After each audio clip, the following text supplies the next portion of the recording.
Ce matin, nous continuons avec ce qui concerne le royaume de Dieu, troisième partie. Et ce matin, le titre du message, c'est « Quel terrain fertile pour le royaume ?» Et vous allez voir que le terrain de votre cœur a quelque chose à voir avec la mort et la vie.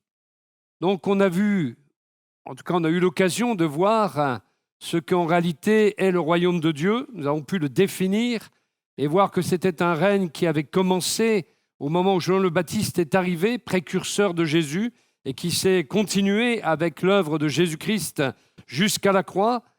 Et c'est en même temps un royaume qui n'est pas encore consommé, puisque sa consommation finale aura lieu lors du retour de Jésus.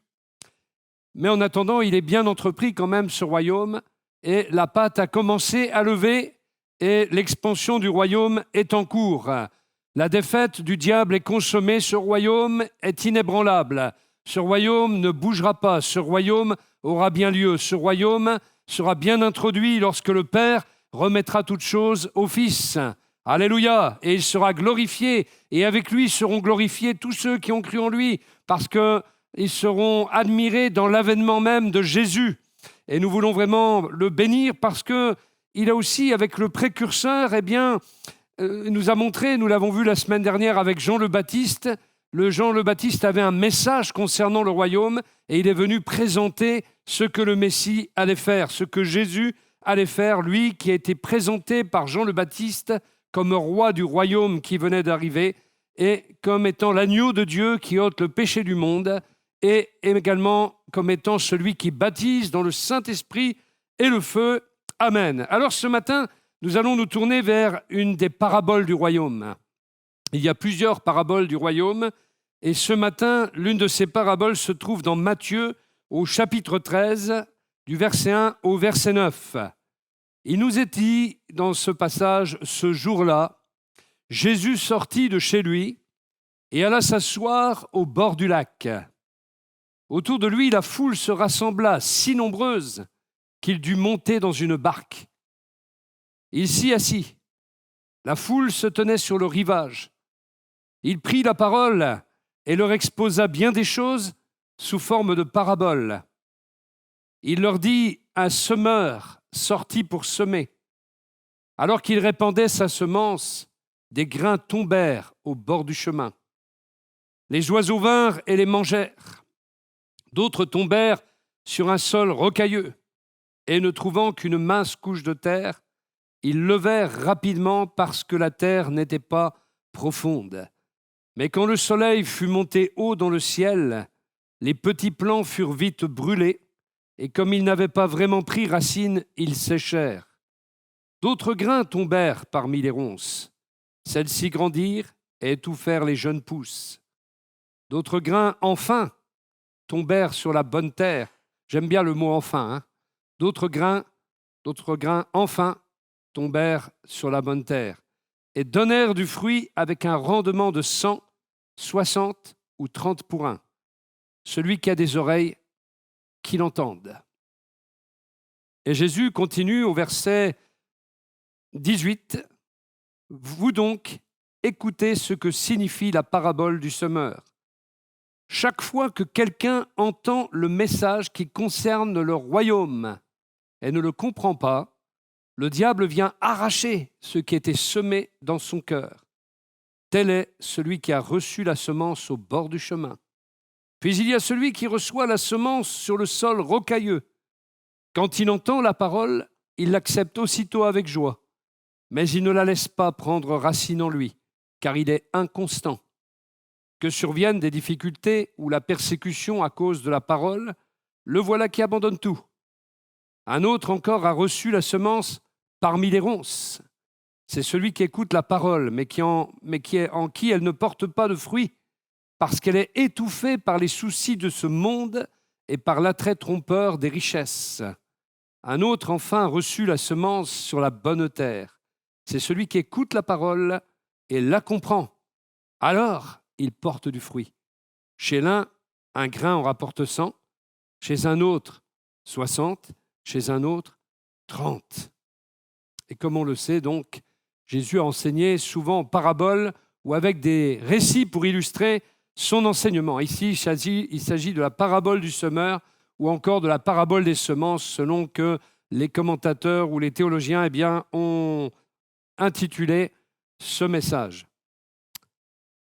On pourrait se dire ce matin que cela s'applique pour les 3 premiers terrains aux inconvertis et pour le 4e à quelqu'un qui se convertit, ce qui est tout à fait juste comme interprétation. Mais le terrain de nos cœurs ne continue-t-il pas à exister après? Et donc, nous continuons à être un terrain pour l'œuvre du Seigneur, même quand on est devenu croyant. Et donc, cela s'applique aussi à chacun d'entre nous. Et d'où la portée de cet enseignement du Seigneur. En tout cas, le Seigneur prend soin de dire, concernant l'interprétation de cette parabole et sa signification, une phrase qui échappe bien souvent à tous ceux qui commentent ce passage. Il dit chaque fois que quelqu'un entend le message qui concerne le royaume. Il ne parle pas ici de l'évangile, mais du message qui concerne le royaume. Pourquoi ? Parce que l'évangile lui-même, il est contenu dans le message du royaume. C'est beaucoup plus global, beaucoup plus fort. Chaque fois que quelqu'un entend le message qui concerne le royaume, tout simplement parce que ce qui est prêché par Jésus, ce qui est prêché par l'Église primitive, ce qui est prêché par l'Église d'aujourd'hui, quand elle prêche évidemment la vérité, eh bien c'est que Jésus vient pour régner sur nos cœurs. Et de cette acceptation du règne de Jésus sur nous, c'est de cela que les terrains qui sont énumérés, c'est de cette acceptation ou non, à partir de ces terrains qui sont énumérés dans la parabole, que nous allons répondre, réagir correctement. Et si vous êtes un des 3 terrains qui est mentionné en premier, il est clair qu'il n'y a aucune volonté d'obéir au règne de Christ dans notre cœur. Il va peut-être y avoir une acceptation superficielle du message. Il va peut-être y avoir une certaine compréhension des Écritures, ou même de la volonté de Dieu à notre égard, mais il ne va pas y avoir cette connexion avec Dieu, cet attachement à la volonté de Dieu, cette volonté de faire sa volonté, cette volonté de s'unir à lui, de communier réellement avec lui, d'avoir une vie dirigée par lui. Et ce matin, les 4 terrains existent ici. Il n'y a aucun doute là-dessus. Où nous sommes des hommes et des femmes qui sont dans le 4e terrain, c'est-à-dire celui qui obéit à Dieu, qui comprend la volonté de Dieu exprimée dans sa parole et illuminée chaque jour par le Saint-Esprit, cette volonté. Ou bien nous sommes dans les 3 terrains qui refusent le règne de Dieu sur notre cœur. Et alors on fait sa propre volonté. On défie celle de Jésus qui, lui, a eu une attitude tout à fait contraire puisqu'il a dit « non pas ma volonté, mais la tienne, au Père ». Et en plus, l'enjeu de ce dialogue qu'il a eu avec Dieu, c'était notre âme. C'était à Gethsémané. Allait-il accepter d'aller mourir physiquement, moralement et spirituellement à la croix pour nous? Ou bien s'attacherait-il à son confort humain? Parce que Jésus était dans l'humanité. Il était humain. Et il a fallu que le Seigneur résolve ce conflit entre sa nature humaine et sa nature divine. Ce conflit entre la volonté humaine et la volonté divine qui l'animait. Et heureusement pour nous, la volonté divine en lui et la volonté humaine en lui, toujours, ont concordé, ont correspondu. Et il est allé à la croix pour mourir pour nous. Mais dans quel état, nous, de cœur, sommes-nous? Sommes-nous de ceux qui, comme Jésus, disent « non pas ma volonté, mais la tienne », sachant que nous n'allons pas aller à la croix. Hein. Parce que si vous avez envie d'aller à la croix, libre à vous, mais le Seigneur l'a déjà fait pour vous. Il y a des gens, ils se mortifient, ils se crucifient, ils se tourmentent pendant toute leur vie chrétienne, comme pour mériter quelque chose. Nous ne méritons rien. Cela a été encore rappelé au travers de la Sainte Seine, nous sommes non méritants. Nous ne méritons rien. Il n'y a rien que nous puissions faire pour plaire à Dieu, parce que notre état de pécheur fait que nous sommes incurables. Notre cœur est incurable. Donc il fallait que Jésus porte nos fautes, porte notre péché, porte les souffrances qui sont la conséquence du péché. Il fallait qu'il porte tout, qu'il fasse tout, qu'il accomplisse tout. Tout est accompli. Alors on va voir ces terrains et le message du royaume concerne ce terrain. Le roi, le message du royaume, c'est que le roi est venu délivrer un peuple. Il est venu le sauver de son péché pour en faire son peuple et l'appeler à l'obéissance de la foi. Et ce message n'est pas reçu toujours chaudement. Ce message n'est pas toujours reçu avec joie.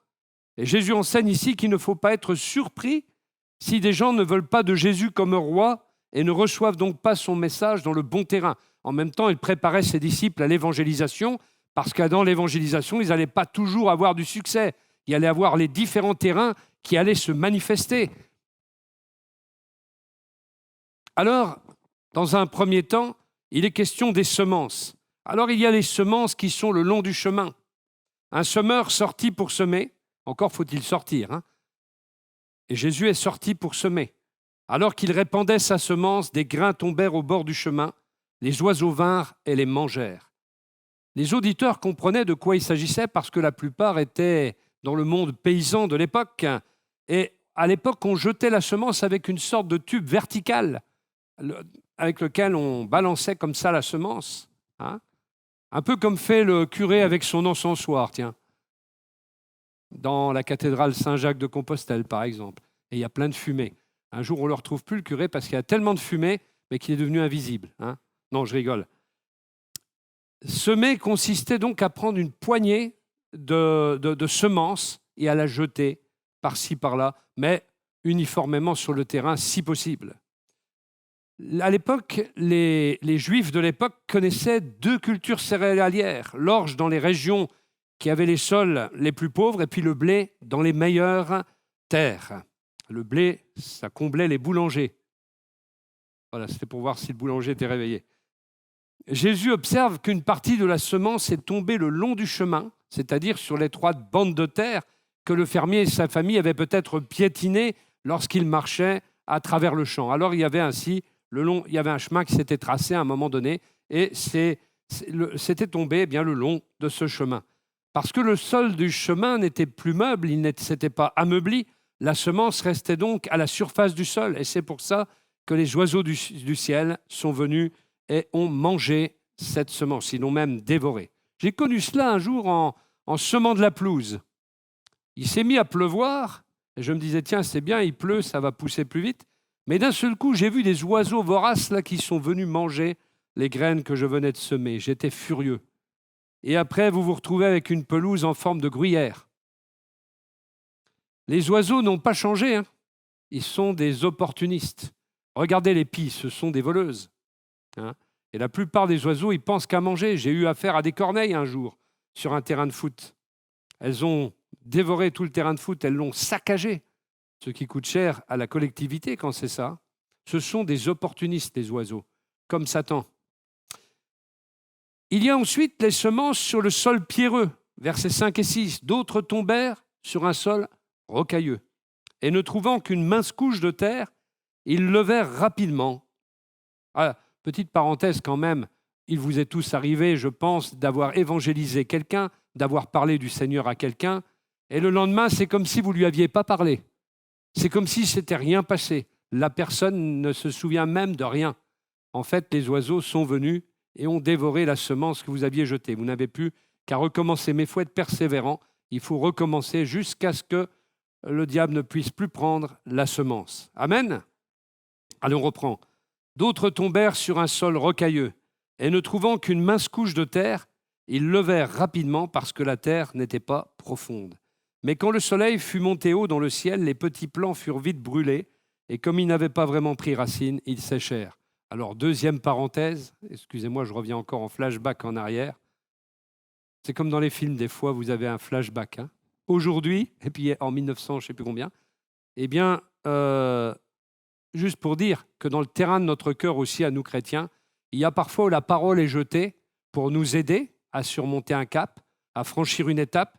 Vous revenez le dimanche d'après et vous ne vous souvenez plus de la parole qui a été annoncée, vous ne vous souvenez plus de la promesse que Dieu vous a faite, vous ne vous souvenez plus que Dieu vous a parlé. C'est pas vrai? Qui a? Les oiseaux seraient-ils venus? Comment est-il possible que nous laissions encore, nous qui sommes chrétiens, le pouvoir aux oiseaux? On se croirait dans un film d'Hitchcock, les oiseaux, qui viennent dévorer tout. Alors voici qu'on est maintenant sur le sol pierreux. Ah, alors là, c'est encore autre chose. C'est un terrain de cœur qui est le cœur de pierre. Alors, y a-t-il un espoir pour cela? Jésus donc note qu'il y a la semence qui est tombée sur le sol rocailleux.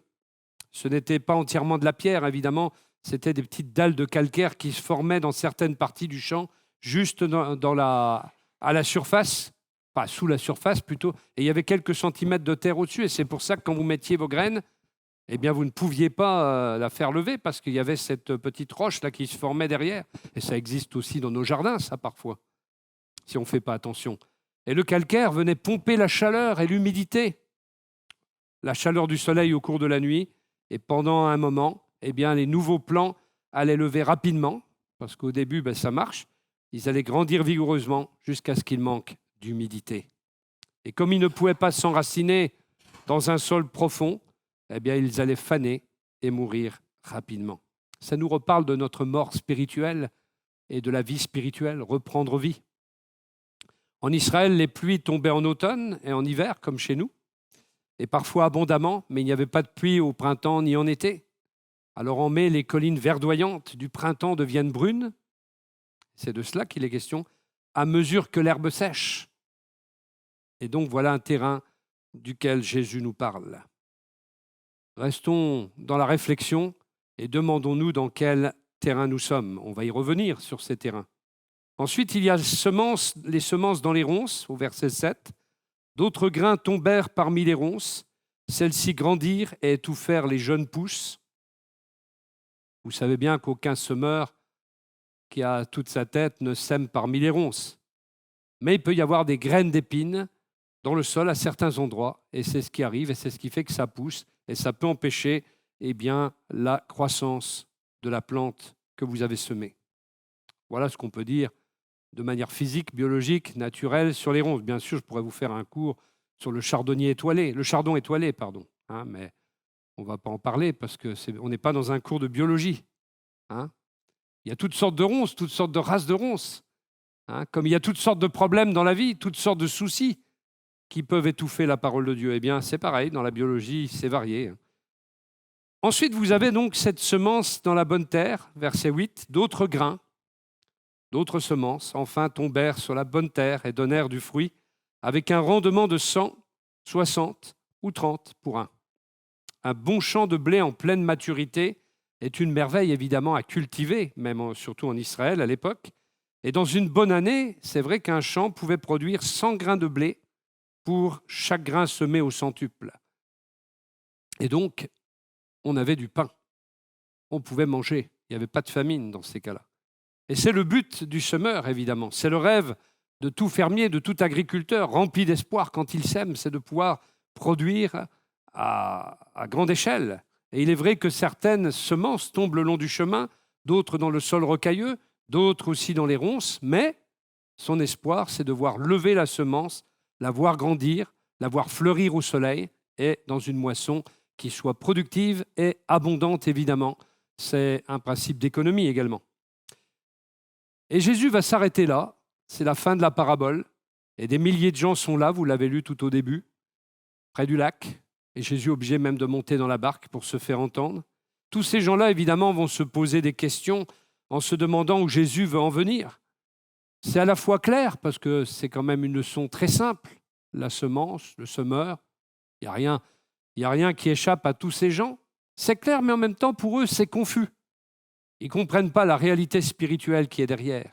La signification spirituelle de la parabole ne leur vient pas à l'esprit. Mais une fois qu'elle sera expliquée, comme c'est un bon récit, et nous-mêmes nous l'entendons bien, nous le retenons bien, eh bien ça va rester dans l'esprit de ceux qui l'entendent, et elle va pouvoir être racontée à d'autres, qui vont la raconter à d'autres, qui la raconteront à d'autres, et c'est venu jusqu'à nous d'ailleurs. Il y a une parenthèse dans tout cela. Vous allez dire, il aime bien les parenthèses. Alors pensons à un entracte, si vous préférez. On a parlé des différents terrains et on arrive à une parenthèse que fait Jésus, à un entracte ici dans cette histoire de semences, le verset 9. C'est qu'il nous faut des oreilles pour entendre spirituellement. Et quelqu'un a prié comme cela tout à l'heure en demandant de l'intelligence. Celui qui a des oreilles, qu'il entende. Telle est la conclusion et l'avertissement que lance Jésus. Ils avaient tous des oreilles, mais ils n'entendaient pas. Ils ne comprenaient pas. Et Jésus les met ici au défi de comprendre, parce qu'en fait, le verbe akouo, qui a donné acoustique, acuité, parle aussi de compréhension. Quand on traduit la compréhension ou le fait d'avoir des oreilles, on parle aussi d'entendement. Entendre, comprendre. En espagnol, vous avez 2 verbes pour comprendre. Comprender, comprendo. Et aussi entender, entendre. Et autrefois, en France aussi, on disait, d'ailleurs on le dit encore, mais c'est les gens précieux qui disent ça, je t'entends. Ça veut dire je te comprends. Hein? Mais on a perdu malheureusement ce mot-là, mais en espagnol, il existe et c'est la langue courante. Vous pouvez utiliser les deux comme vous voulez. Ils sont interchangeables. Mais par contre, en France, on n'emploie pratiquement plus l'expression entendre dans ce sens-là, très rarement. Alors, ces gens-là, ils avaient tous des oreilles, ils entendaient la parabole, mais Jésus les met au défi de comprendre ce dont il s'agit. Ils devaient être mécontents tant qu'ils n'avaient pas compris et appliqué la vérité qui était enseignée là et qui n'était pas encore obéie. Et cette parabole est liée au fait d'entendre et de comprendre la volonté de Dieu. Entre la parabole et son interprétation, il y a ce discours spirituel de Jésus concernant le fait d'entendre. Et il va dire au verset 13, « Voici pourquoi je me sers de parabole pour leur parler. C'est que bien qu'ils regardent, ils ne voient pas. Et bien qu'ils écoutent, ils n'entendent pas et ne comprennent pas. » Vous voyez, il y a vraiment un voile qui empêche les gens, et parfois même les chrétiens, de comprendre la volonté de Dieu. Dans Ésaïe 6, verset 9, le prophète qui reçoit son appel de Dieu, il est envoyé vers un peuple dont il est dit « Va et dis à ce peuple, vous aurez beau entendre, vous ne comprendrez pas.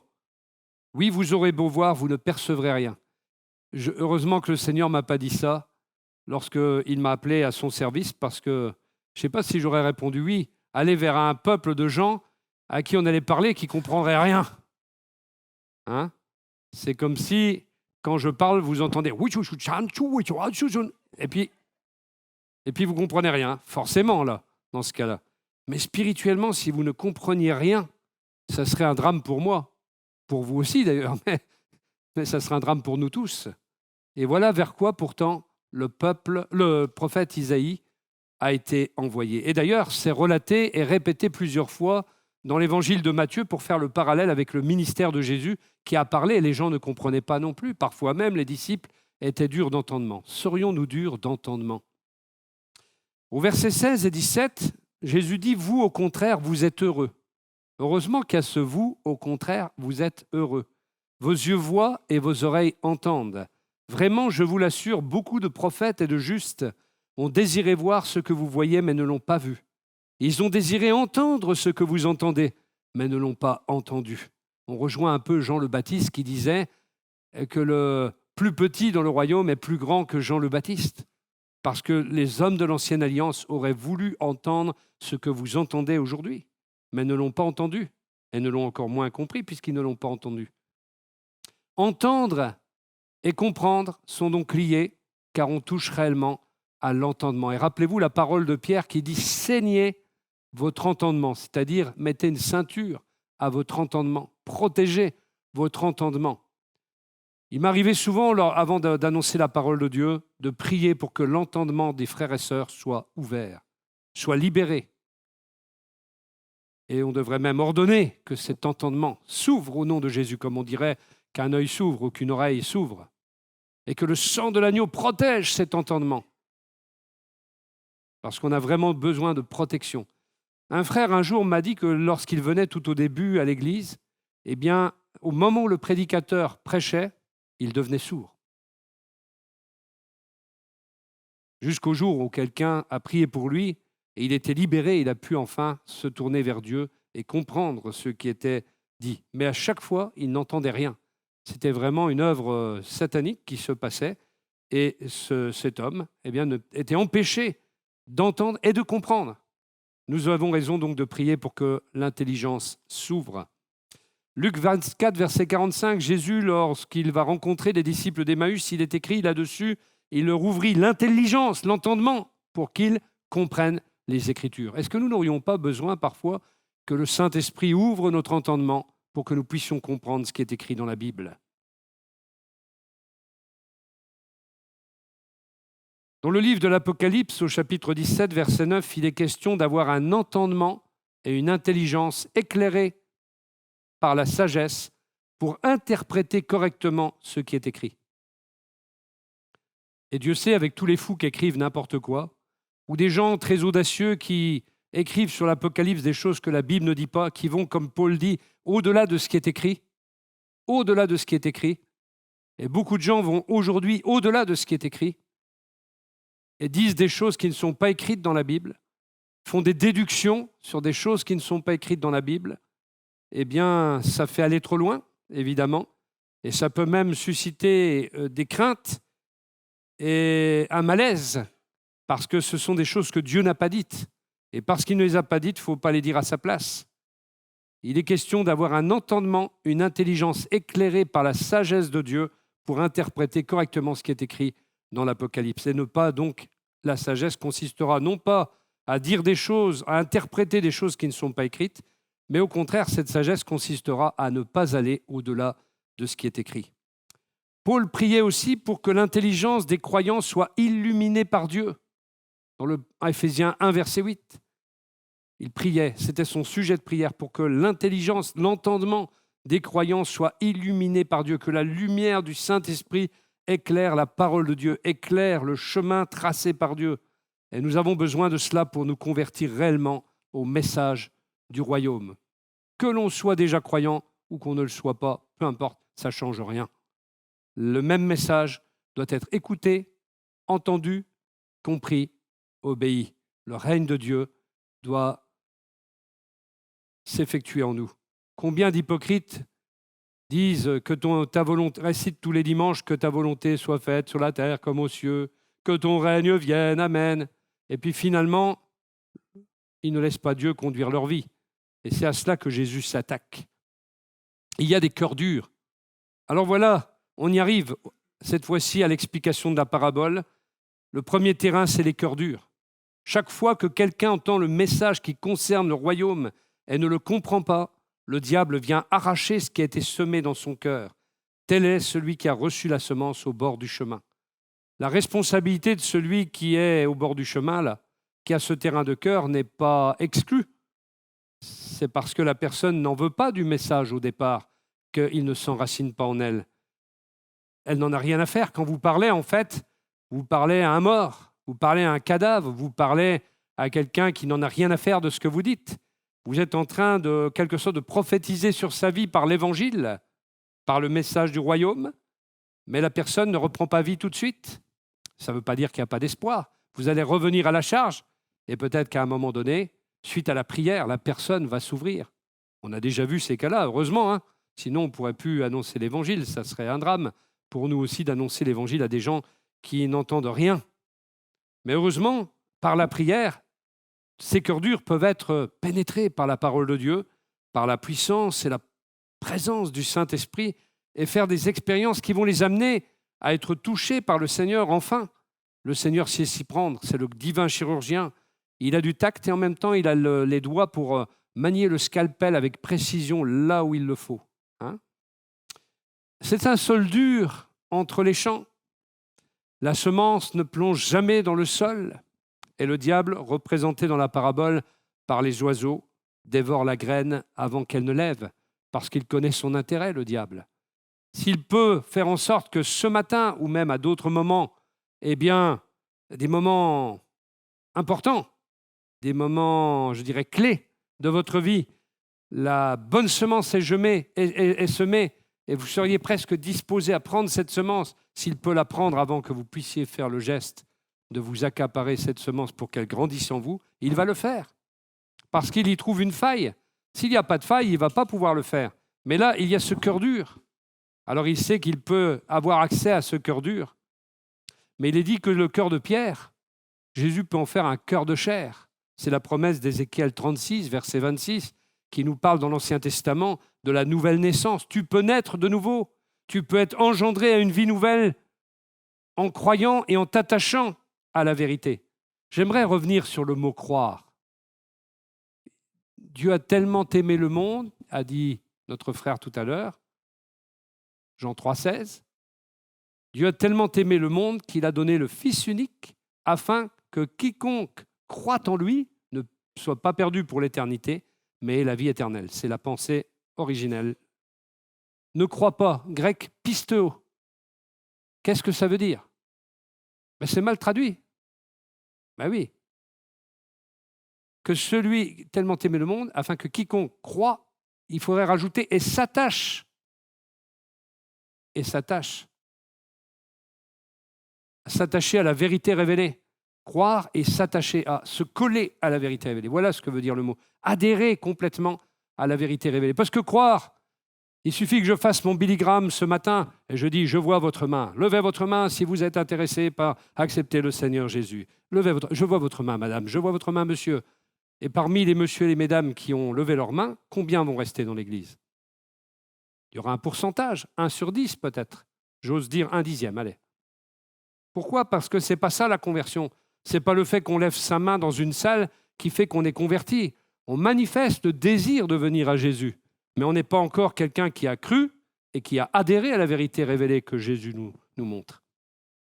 C'est là toute la différence. C'est ça la vraie conversion. Le reste, ce n'est pas de la conversion. On peut très bien lever la main par une émotion. J'ai été touché par les chants, j'ai été touché par le message. Est-ce que ça fait de moi un croyant? Est-ce que ça fait de moi un disciple de Jésus? Absolument pas. Un disciple de Jésus fait la volonté de Jésus. Si tu ne fais pas la volonté de Jésus dans ta vie, tu n'es pas encore un disciple de Jésus. Moi, je te fais perdre toutes tes illusions ce matin. La Bible te fait perdre toutes tes illusions. Un disciple de Jésus, c'est quelqu'un qui fait la volonté du Christ, qui est entré dans le royaume de Dieu. C'est ça un disciple de Jésus, oui ou non?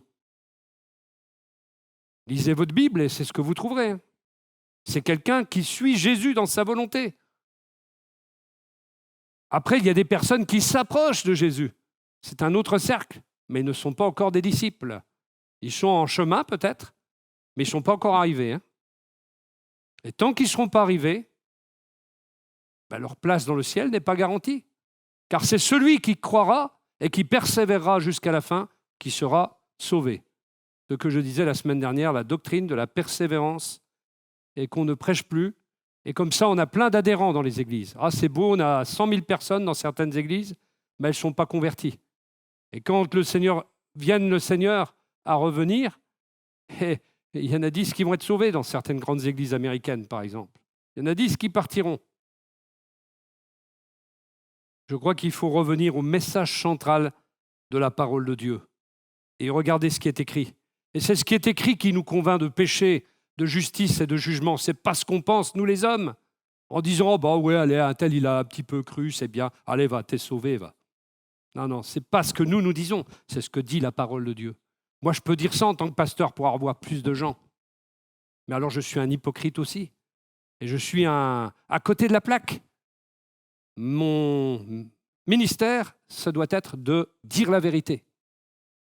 Et dire la vérité, c'est annoncer la parole de Dieu, pas la mienne. Et de dire que oui, il y a des terrains, même dans l'Église, qui sont de mauvaise qualité. Et à cause de cela, on n'a pas les disciples qu'on devrait avoir, mais on a des chrétiens du dimanche, des assistants à un culte. Il y a même des consommateurs de supermarchés parmi nous qui prennent ce qui leur plaît, ce qui ne leur plaît pas. Ça part de l'autre côté, vacuum cleaner. C'est pas vrai. C'est pas comme ça que les choses vont se faire. Un jour, il y aura un grand tri. Ça, c'est une autre parabole, on la verra plus tard. Mais il y aura un grand tri Et le Seigneur va trier entre ceux qui sont des authentiques et des sincères croyants et les autres. Car on ne peut pas se dire sincère et authentique si on ne fait pas la volonté de Dieu, si on fait exactement le contraire de ce qu'il nous demande. S'il ne règne pas sur notre vie, nous ne sommes pas des disciples. On ne peut pas l'appeler Seigneur. On peut l'appeler Sauveur éventuellement, mais pas Seigneur. Jésus a dit à un moment donné, ce ne sont pas ceux qui m'appellent Seigneur, Seigneur, ceux qui disent Seigneur, Seigneur, qui seront sauvés. Mais à un moment donné, il dit même à ces gens qui ont dit Seigneur, Seigneur, et qui disent on a prophétisé en ton nom, on a fait ceci, cela, il leur dit retirez-vous de moi, je ne vous ai jamais connu. Vous êtes des... Il les appelle même méchants et incrédules, etc. Mauvais. Et en fait, connaître Jésus. Je ne vous ai jamais connu. Que vous connaissiez Jésus, c'est une chose, mais ce n'est pas aussi important que ça paraît. Ce qui est important, c'est que vous soyez connus de lui. Je ne vous ai jamais connu, dira-t-il, ouvrier d'iniquité. Je ne vous ai jamais connu. Sommes-nous connus dans le ciel? Sommes-nous connus dans les lieux célestes, même par les esprits mauvais? Sommes-nous connus comme étant quelqu'un qui se met à genoux pour prier pour les autres, pour prier pour la croissance de l'Église? Vous savez, si vous êtes un intercesseur, quelqu'un qui prie, quelqu'un qui va dans l'intimité de Dieu, Satan vous connaît, ses hordes vous connaissent. Mais Dieu encore plus vous connaît. Les anges vous connaissent. Vous êtes connus dans les cieux. Sommes-nous connus de Jésus? C'est le plus important. Je ne vous ai jamais connu. Que tu connaisses Jésus, c'est normal. Son nom resplendit sur toute la terre. Son nom est annoncé à peu près partout. Et on peut le trouver même en trouvant une Bible dans un hôtel. Un jour ou l'autre, on tombe sur Jésus. Ce n'est pas ça le plus important. Ce qui est plus important, c'est d'être connu de lui. Je ne vous ai jamais connu. Il y a des incroyants qui entendent et qui ont fermé leur esprit, et il y a des croyants qui entendent mais qui ont fermé aussi leur esprit. Ils ne sont pas réceptifs, les mots glissent ou rebondissent sur eux, prédication après prédication. Oh, ils ont de la répartie intelligente pour toujours défendre leur incrédulité, défendre leurs arguments, mais la parole ne pénètre pas leur coquille, leur carapace, pour pouvoir germer dans leur cœur. Et c'est pour ça que ça ne grandit pas au niveau de la qualité de la vie spirituelle. C'est pour ça que ça ne va pas plus loin. Parce qu'on fait ce qu'on veut, on ne fait pas ce que Dieu veut. Tant qu'on fait ce qu'on veut, on ne grandit pas. Et il y a aussi des croyants donc, qui sont ainsi, pas que des incroyants. Nous connaissons tous aussi des personnes autour de nous qui résistent à la parole. Mais même des croyants résistent à la parole. Même le meilleur témoignage, même la parole la plus claire ne va pas convaincre certains, incroyants ou pas. Et cela étant, ce sol de mauvaise qualité peut changer, et parfois très rapidement grâce à l'effet. Comment? Quel effet? L'effet de quoi? Des épreuves de la vie. Moi, j'ai connu des gens qui ne voulaient pas savoir grand-chose de l'Évangile, mais le jour où ils sont malades du cancer, où ils sont brisés parce que leur mariage est un désastre, est devenu une dévastation même, une ruine, alors là, ils sont prêts à entendre ce que vous avez à leur dire. Et Dieu utilise cela, les événements de leur vie, pour démolir une vie qui est basée sur de faux raisonnements, sur une mauvaise trajectoire, sur des valeurs éloignées du royaume de Dieu. Et il utilise ce qui s'est passé, les conséquences d'une vie de péché, une conséquence d'une vie sans Dieu. Il utilise tout cela pour les amener enfin à accepter son règne sur leur vie. C'est aussi la parabole d'une vie basée sur le roc ou sur le sable. Celui qui a basé sa vie sur le sable verra les tempêtes et les épreuves venir secouer la maison jusqu'à la briser, tandis que celui qui a choisi de construire sa maison sur le roc va résister à toutes les épreuves de la vie. Et du coup, le Seigneur vient démolir cette vie erronée, cette vie basée sur des fausses valeurs, sur sa propre volonté plutôt que celle de la volonté de Dieu. Oui, il y a de l'espoir parce qu'un jour, il y avait un homme qui était un négrier, quelqu'un qui exploitait dans l'esclavage les personnes de couleur noire. J'étais aveugle et maintenant je vois, est-il dit dans Amazing Grace, dans ce chant qui a été chanté par cet homme. J'étais aveugle et maintenant je vois. Donc, vous voyez qu'il y a de l'espoir même pour le cœur le plus dur. Ensuite, nous arrivons à un autre terrain, les cœurs de pierre.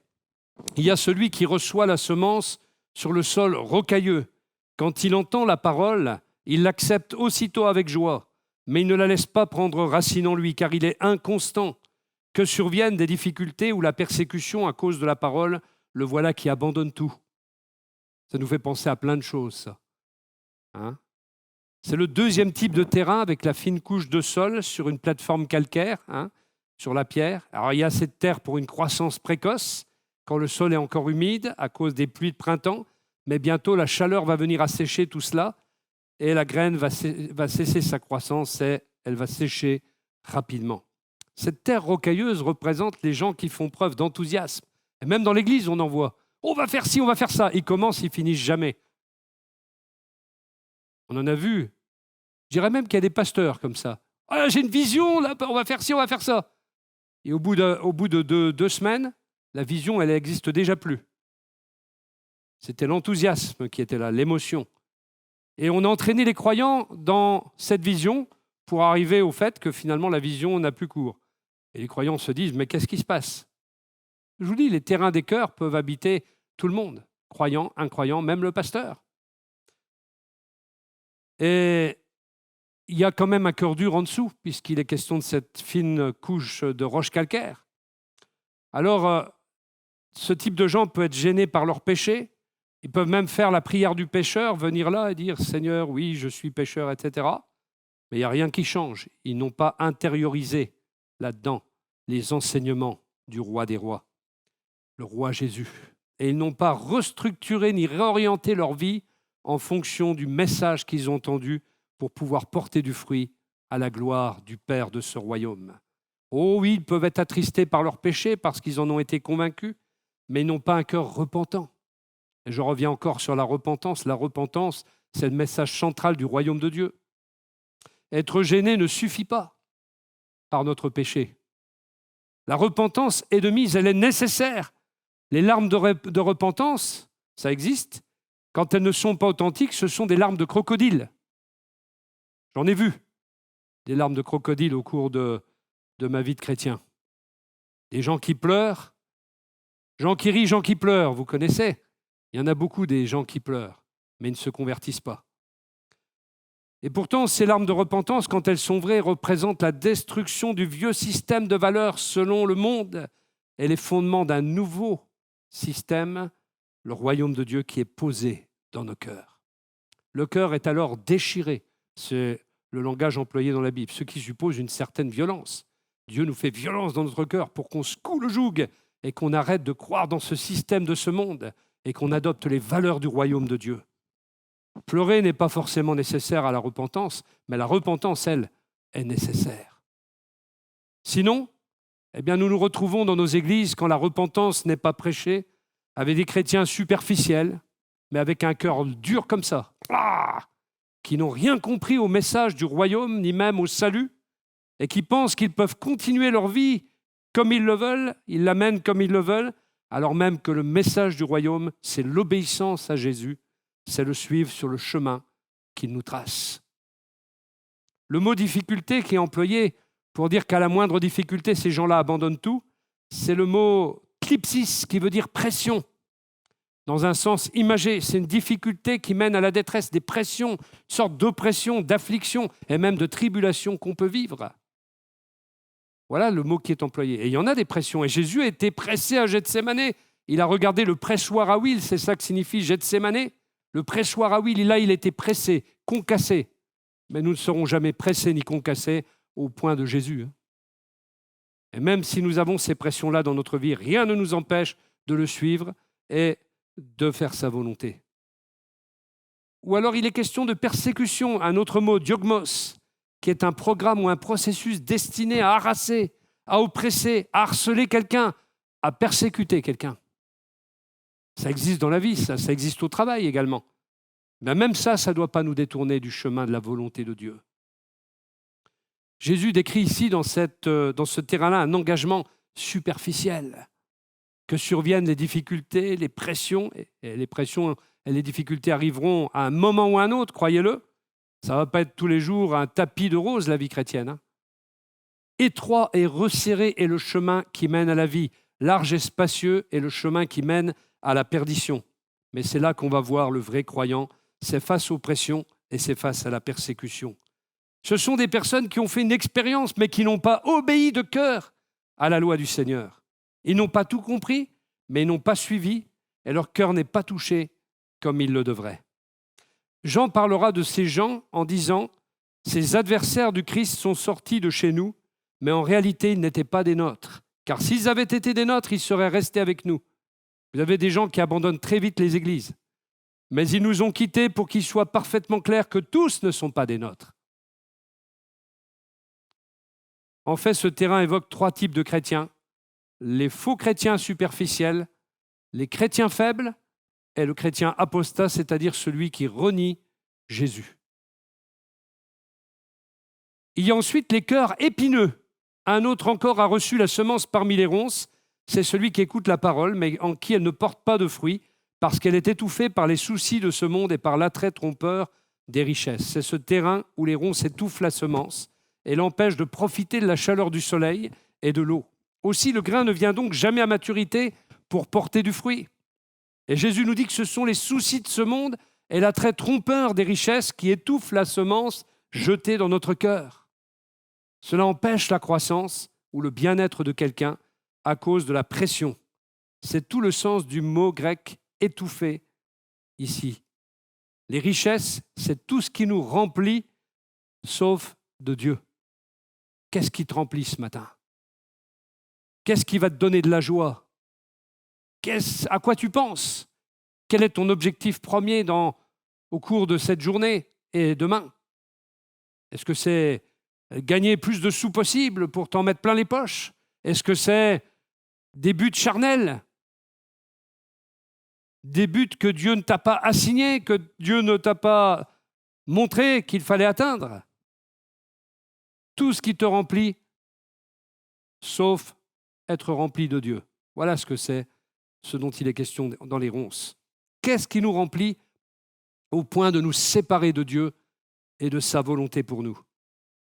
Les soucis, les charges, les fardeaux, l'anxiété, des inquiétudes, c'est l'opposé de la confiance qui est la racine de la foi. Nous avons tous des inquiétudes légitimes, mais il nous revient de décider si les inquiétudes vont flinguer notre vie spirituelle ou pas. Est-ce que ça va plutôt booster notre foi ou est-ce que ça va l'éteindre? C'est à nous de répondre. La Bible nous dit « Recherchez d'abord le royaume et la justice de Dieu, et tout cela vous sera donné en plus, tous les biens matériels, toutes les bénédictions dont nous avons besoin, le fait de combler nos besoins. Réjouissez-vous toujours dans le Seigneur. Je le répète, réjouissez-vous, que votre douceur soit connue de tous les hommes. Le Seigneur est proche, ne vous inquiétez de rien, mais en toute chose, faites connaître vos besoins à Dieu par des prières et des supplications dans une attitude de reconnaissance. Et la paix de Dieu, qui dépasse tout ce que l'on peut comprendre, l'entendement, gardera votre cœur et vos pensées en Jésus-Christ. Ça, c'est comment se débarrasser des soucis, des fardeaux, des anxiétés. Donc nous n'avons aucune excuse à garder un cœur, un terrain de cœur qui soit étouffé par tout cela. Alors nous arrivons au cœur réceptif, parce que ça nous intéresse le plus. Un autre enfin a reçu la semence sur la bonne terre. C'est celui qui écoute la parole et la comprend. Alors il porte du fruit. Chez l'un, un grain en rapporte 100. Chez un autre, 60. Chez un autre, 30. Cette terre représente donc les auditeurs qui possèdent un cœur bon et noble. C'est ce que dit Luc 8, verset 15, pour reprendre la même parabole. Il les appelle des gens qui ont un cœur bon et noble. C'est-à-dire qui comprend, qui saisit avec une intelligence quelque chose qui met au défi sa façon de penser, sa pratique, sa compréhension, son appréhension des choses. Vous vous rendez compte, vous êtes sur une trajectoire. Vous êtes encore dans le monde, vous êtes pécheur. Vous, d'un seul coup, vous êtes détourné par un chapiteau et vous allez voir dans ce chapiteau. Et là, vous entendez le message de l'Évangile. Et là, vous êtes confronté à Jésus. Et de cette trajectoire folle dans laquelle vous étiez, qui pouvait même être très bien, vous en êtes dévié. Et vous revient le choix de réorienter votre vie, soit avec cette nouvelle trajectoire que Dieu vous propose, ou bien vous continuez sur l'ancienne, mais ça ne sera jamais plus pareil. Mais quand vous êtes là, vous devez aller là après. Et la nouvelle trajectoire voulue par Dieu, elle nous confronte. Elle nous confronte et nous sommes placés devant un choix. Et c'est ce choix auquel nous avons tous eu, pour ceux qui ont accepté d'être des disciples de Jésus, à faire. On a été déviés de notre trajectoire. Je vais vous dire, moi, la mienne, elle ne m'intéressait guère. Donc, je dirais qu'à la limite, ça ne m'a pas fait de mal d'en changer. Mais il y en a pour qui ça coûte encore plus. Ça coûte. Et pour autant, Jésus nous met au défi de revoir notre façon de penser, de revoir ce que nous faisons, notre pratique, de revoir notre compréhension du monde et de revoir comment nous appréhendons les choses. C'est à leurs fruits que vous les reconnaîtrez. Il n'y a pas ici une personne qui peut dire « je suis disciple » si elle ne porte pas du fruit. Le fruit d'un disciple. Et c'est à ces fruits que nous la reconnaissons. Quel fruit? Quelle moisson? Un cœur bon qui produit du fruit abondant. Le fruit du Saint-Esprit, que vous connaissez, qui est énuméré dans Galates chapitre 5. Et puis le fruit de la justice, c'est-à-dire une vie juste avec Dieu, avec tous les talents reçus de Dieu, une vie réorientée selon la volonté de Dieu, et où on peut dire avec sincérité que ton règne vienne, que ta volonté soit faite sur la terre comme au ciel. Non pas ma volonté, mais la tienne, ô Père. Là, on peut le dire. Ça, c'est le disciple. Dans quel terrain nous situons-nous? Vous le savez, dans quel terrain vous vous situez. Chacun, pour notre part, nous le savons. Nous ne sommes pas des ânes. Et si Dieu nous parle par ces simples paroles, c'est parce qu'on est capable de les recevoir et de les comprendre, surtout aujourd'hui. C'est une parabole qui nous donne de l'espoir parce que nous apportons aussi la parole à des amis, à des collègues, à des personnes autour de nous. Et le lendemain, nous savons que parfois, c'est comme si de rien ne s'était jamais produit, mais nous voyons les différents terrains ici germer avec les défauts qu'on a constatés. Et Jésus préparait les disciples à des jours sans fruits, à des jours stériles. Et les cultivateurs, on le sait, ne placent pas leur énergie et leur enthousiasme à angoisser, à s'inquiéter des parties de leur champ qui ne vont pas être productives, mais au contraire, ils cultivent leur terre pour qu'elle produise un bon fruit. C'est ça leur but. Et nous devons continuer, nous, en tant que disciples de Jésus, à labourer la terre, à travailler à la moisson pour cette grande production, cette grande moisson, afin qu'elle produise un bon fruit. Rappelons-nous que la semence, c'est le message du royaume, celui qui annonce le roi et les bénédictions de son règne glorieux. Et nous pouvons étendre le royaume en semant la parole parce que c'est une semence royale. Mais il nous faut nous situer dans les 4 terrains mentionnés et peut-être aussi nous réorienter. Je dirais que le 3e terrain, avec les soucis, les richesses, machin, c'est un des terrains qui est le pire parce que celui-là, il étouffe la parole chez des gens qui l'ont accepté, avec joie même. Ne laissons pas les soucis de ce monde, ne laissons pas notre carrière, ne laissons pas notre travail, ne laissons pas les choses de la vie venir à la place des choses de Dieu, parce que nous aurons à le regretter à un moment donné. C'est clair et net. Tous ceux qui sont passés par là pourraient le dire. Il y a un moment, c'est chercher premièrement le royaume de Dieu, et nous sommes en plein dans notre thème. Cherchez premièrement le royaume de Dieu, et le reste nous sera donné. Il faut faire ce qu'il y a à faire, mais à un moment, il ne faut pas que la parole soit étouffée par les soucis de ce siècle, par nos prédispositions à vouloir courir le monde. Certains, pour avoir voulu courir le monde, ont perdu leur âme.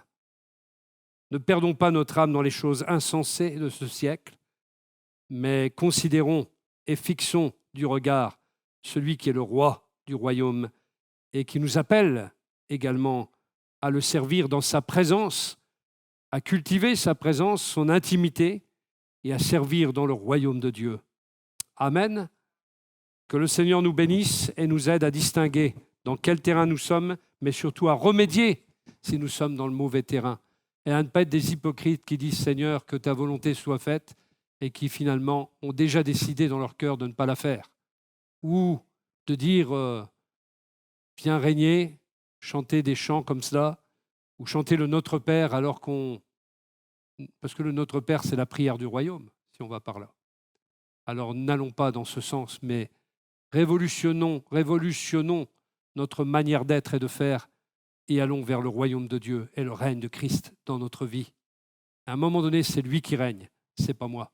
Ce n'est plus moi qui vis, mais c'est Christ qui vit en moi, disait l'apôtre Paul. Il avait tout compris et c'est la clé d'une vie sanctifiée, d'une vie sainte et d'une vie de succès. Parce que la vie de succès, ce n'est pas gagner de l'argent. Ce n'est pas gagner le jackpot à Las Vegas. La vie de succès, c'est remporter sa vie chrétienne, être dans la victoire sur le péché, être dans la victoire de Christ, être en communion avec lui, être rayonnant de lui. C'est ça la vraie vie. Le reste, c'est de la poussière. Ça ne va pas durer. Ça va s'éclipser. Travaillons aux valeurs éternelles. Travaillons pour ce qui subsiste et non pas ce qui ne demeure pas. Soyons dans le développement durable, en quelque sorte. Et le développement durable, c'est le royaume de Dieu. Gloire à Dieu. Seigneur, nous te louons parce que tes paroles sont la vérité. Et tes paroles, Seigneur, c'est la vie éternelle. Et cette vie éternelle est conditionnée par une vie qui s'offre à toi. Tu as tout accompli pour que, si nous croyons et nous attachons à ta vérité, à ce que tu dis et que nous te suivons, alors Seigneur, nous aurons la vie éternelle. Quiconque fait appel à ton nom dans sa vie peut être sauvé en s'attachant à toi, Seigneur. Nous te louons, ô notre Dieu, et nous te bénissons. Il n'y a pas quelqu'un qui puisse régner sur nous comme toi. Tu es plein de bonté et tu as le meilleur en réserve pour chacun de nous. Si nous nous laissons conduire par ta voix, par le bon sens que tu nous offres, par ta parole qui est sagesse, par ton esprit qui nous conduit dans les choses de Dieu, alors Seigneur, nous aurons une voie sainte qui est frayée devant nous et nous ne nous fourvoierons pas dans des chemins erronés, des chemins parsemés de ronces, mais au contraire, Seigneur, notre Dieu, nous serons sur un chemin lumineux, un chemin qui, même s'il y a des épreuves, des difficultés, sera illuminé par ta présence, par la constance de ta présence, par, Seigneur mon Dieu, la voix de Christ nous parlant et nous stimulant, nous encourageant, nous poussant dans ta volonté. Oui, Seigneur, ne permets pas que notre cœur soit habité par un sol qui soit mauvais, qui ne sache pas accueillir la parole de Dieu. Détruis les mauvais terrains, fais toutes choses nouvelles et permets que nous soyons le bon terrain, la bonne terre, qui va recevoir avec douceur la parole et qui fera ta volonté, Seigneur. Accomplissant ainsi le Notre Père, le chant du royaume, la prière du royaume. Sois béni, ô Seigneur notre Dieu. Merci de bénir notre Église dans ce sens et de faire aller chacun dans ce sens, réorientant notre vie comme tu veux. Prends les rênes, Seigneur, de nos vies, afin que nous ne fassions pas ce que nous voulons, mais ce que tu veux.